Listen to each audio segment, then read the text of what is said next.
തരൂല എന്നാണ് ഞാൻ ചെറുക്കനടുത്ത് ഞാൻ ആദ്യം പറഞ്ഞത്. എന്തോന്ന് തരൂലെന്ന്? ഏത് ചെറുക്കൻ? ഞാൻ നമ്മുടെ പ്രജകളിലൂടെ അവിടെ ഇരിക്കുകയായിരുന്നു. ചെറുക്കൻ വന്നിട്ട് പറഞ്ഞു 3 അടി വേണമെന്ന് പറഞ്ഞു. ഞാൻ പറഞ്ഞു തരൂല, പിള്ളേരെ അടിക്കണത് എനിക്ക് ഇഷ്ടമല്ല, 3 അടി തരൂല, 1 അടി പോലും തരൂല എന്നാണ് ഞാൻ അവന്റെ അടുത്ത് പറഞ്ഞത്. ആദ്യത്തെ 2 അടിയില് അവ എന്റെ വീടും പുരയിടവും ചെറുക്കൻ ചവിട്ടിയെടുത്തോളാം. മൂന്നാമത് അവൻ ചോദിച്ചപ്പോ എന്നെ കൊടുക്കാവൊന്നുമില്ല. നമുക്ക് മാനമല്ലേ വലുത്. ഞാൻ എന്ത് ചെയ്ത് എന്റെ ഉച്ച എടുത്ത് കാണിച്ചു ചവിട്ടി എന്നെ കൊണ്ടൊന്ന് ഭൂമിക്കടിയിലോ. ആ ചെറുക്കൻ ചെയ്ത് ശരിയാണ്, കൊച്ചു പിള്ള. ചെറുക്ക, നിനക്ക് കഴിവില്ലാത്തതുകൊണ്ട്, പക്ഷെ ബുദ്ധിപൂർവ്വം നിനക്ക് ഡീല് ചെയ്യായിരുന്നു. എങ്ങനെ ഡീല്? ആദ്യം ആ ചെറുക്കനെ നോക്കി ഇങ്ങനെ ആംഗ്യം കാണിക്കണം. എന്നിട്ട് ആ ചെറുക്കന്റെ അടുത്ത് പറയണമായിരുന്നു, ഞാൻ ഈ 3ാമത്തെ അടി തരുമെന്ന് പറഞ്ഞിട്ടേ.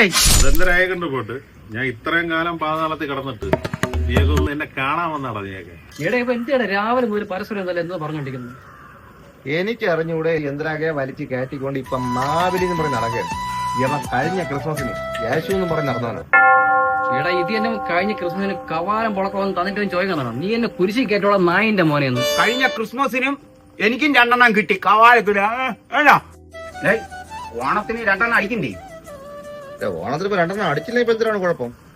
2 അടിച്ചാലേ നാട്ടുകാരെ കൈയിരിക്കണത് എനിക്ക് 2 വാങ്ങിക്കാൻ പറ്റുള്ളൂ. പണ്ടത്തെ പോലെ അല്ല, ഇപ്പൊ 2 കഴുപ്പണത് കാണിച്ചാലേ നാട്ടുകാര് നമ്മളെ കൈ വെക്കൂ. ഹലോ ഭായ്, അയ്യാ എങ്ങോട്ട് പോകുന്നു? കാം കെ ലിയെ ദേർ ഹോ ഗയാ ഭായ്, ചൽത്താ ഹൂം. ഓണമാണ് മരത്തിൽ നിന്നോണ്ട് ഇവിടെ ഇവിടെ കയറിയിരിക്കും. नहीं भाई, काम है जाना है എന്താ പറയണത്? काम है काम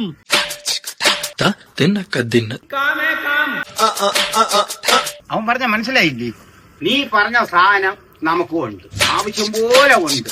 പക്ഷെ ഞാൻ ഇത് പറഞ്ഞോണ്ടാ വൈകിട്ടേ കാണും. സത്യം പറഞ്ഞ ഇവനെ പോലുള്ള മലയാളികളുടെ വില കാണും. അവൻ പറഞ്ഞ കറക്റ്റ് ആണ്. ഇവരൊക്കെ പണിക്ക് പോകുമ്പോൾ നമ്മുടെ വിലയാണ് പോണത്. നമ്മൾ മര്യാദയ്ക്ക് ജോലിക്കും കൂലിക്കും പോകാതെ മര്യാദയ്ക്ക് വീട്ടിൽ ഇരിക്കുന്ന ആൾക്കാർ. ഇവരൊക്കെ പോകുമ്പോൾ നാട്ടുകാർ ചോദിക്കണം നമ്മൾ എന്തിനും ജോലിക്ക് പോകത്തത്. ശരിക്കും പറഞ്ഞാൽ ഹിന്ദിക്കാരന്മാരെയൊക്കെ ഇവിടെ നിരോധിക്കണം. ഞാൻ ഇപ്പൊ വരാം, ചെറിയൊരു അത്യാവശ്യം. അണ്ണാ, എല്ലാവർക്കും ഓണമുണ്ട്. എല്ലാവരും ഓടി നടന്ന് ഓണം ആഘോഷിക്കുന്നു.